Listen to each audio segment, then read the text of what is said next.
Magandang umaga mula sa Pag-asa Weather Forecasting Center. Ito ng ating update sa magiging tayo ng panahon sa susunod na 24 oras. Makikita natin dito sa ating latest satellite images itong mga makakapal na kaulapan na umiiral sa bandang Visayas, Mindanao at Palawan ay ang patuloy na pag-iral nitong Intertropical Convergence Zone o yung salubungan ng hangin mula sa Northern and Southern Hemisphere.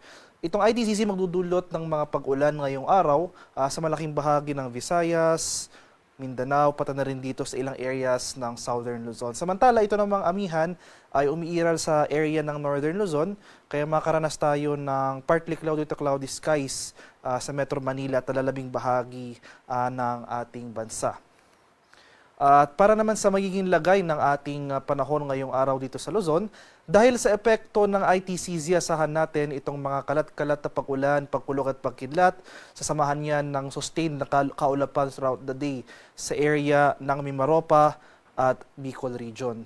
Samantala for Metro Manila and the rest of Luzon, ay generally fair weather ang ating inaasahan, pero itong eastern section ng Northern and Central Luzon sa may bandang Cagayan Valley, Cordillera, Administrative Region at sa area ng Aurora, asahan natin dyan yung mga tsansa ng mga kaulapan at mahihinang pag-ulan na dulot ng amihan. So for Metro Manila and the rest of Luzon, ay generally fair weather ang ating inaasahan ngayong araw. Partly cloudy to cloudy skies. May mga naobserbahan tayong kaulapan dito sa bandang Metro Manila, pero hindi naman natin ito inaasahang magpa-persist throughout the day. So for Metro Manila and most of Central Luzon, nalalabing bahagi ng Southern Luzon, ay nandyan pa rin yung mga tsansa ng usual afternoon to evening na mga rain showers or thunderstorms. Samantala sa bandang Ilocos Region, ay kung may mga pag-ulan man tayong mararanasan, ito yung mga light rains o yung mga mahihinang pag-ulan lamang. Sa area naman ng Palawan, buong Visayas at buong Mindanao, dahil nga nakatutok yung axis ng ITCZ over these areas, ay makakaranas rin tayo ng mataas na tsansa ng mga kaulapan at mga kalat-kalat na pag-ulan. Possibly, sustained yung mga kaulapan at pag-ulan na ito, kaya patuloy po tayong maging handa at alerto sa mga banta ng flooding at landslides, lalong-lalo na kung tuloy-tuloy at malalakas yung mga pag-ulan na ating mararanasan.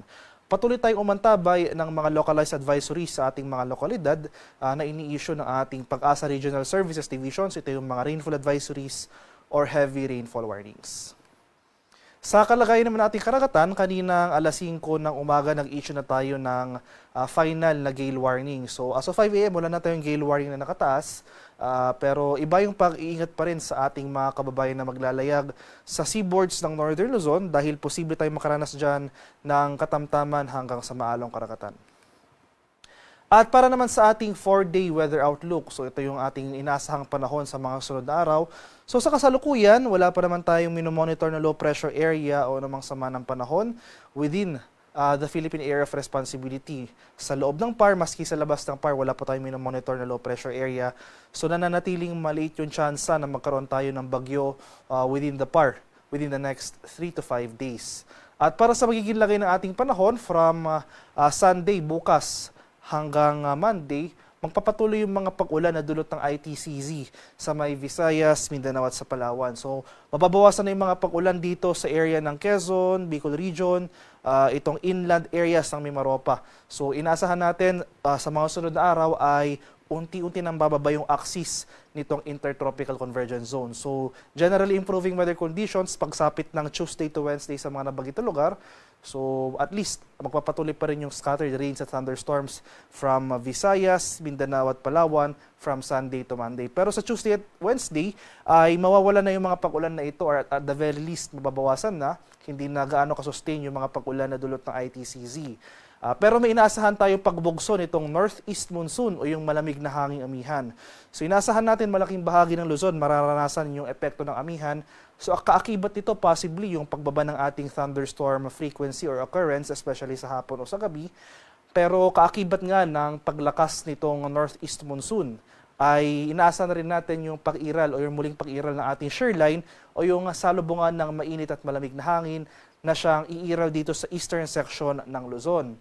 Kaya from Tuesday to Wednesday, asahan natin na kasabay nga ng paglakas ng amihan, itong mga pag-ulan na dulot ng shoreline sa may Cagayan Valley, Aurora, Quezon at sa Bicol Region. So itong eastern section ng Luzon Tuesday to Wednesday, maghanda po tayo sa mga banta ng mga pagbaha or pagguho ng lupa kung malalakas yung pag-ulan na ating mararanasan. So sa mga lugar ko po hindi nabanggit for Metro Manila and the rest of the country throughout the rest of the forecast period ay magpapatuloy or mapapanatili itong generally fair weather, bahagyang maulap hanggang sa maulap na papawirin.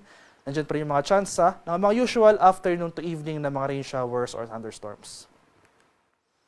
Haring araw sa Kamunilaan ay sisikat mamayang 5:57 ng umaga, lulubog naman mamaya sa katap na 5:24 ng hapon. Para sa karagdagang impormasyon tungkol sa ulat panahon tulad ng mga localized advisories na ini-issue ng ating Pag-asa Regional Services Division, sa i-follow kami sa aming social media accounts at DUST_Pag-asa. Mag-subscribe rin kayo sa aming YouTube channel sa DUST Pag-asa Weather Report at palangin bisitahin ang aming official website sa pag-asa.dust.gov.ph at panahon.gov.ph. At yan lamang po ang latest mula dito sa Pag-asa Weather Forecasting Center. Magandang umaga sa ating lahat. Ako po si Dan Villamil Gulat.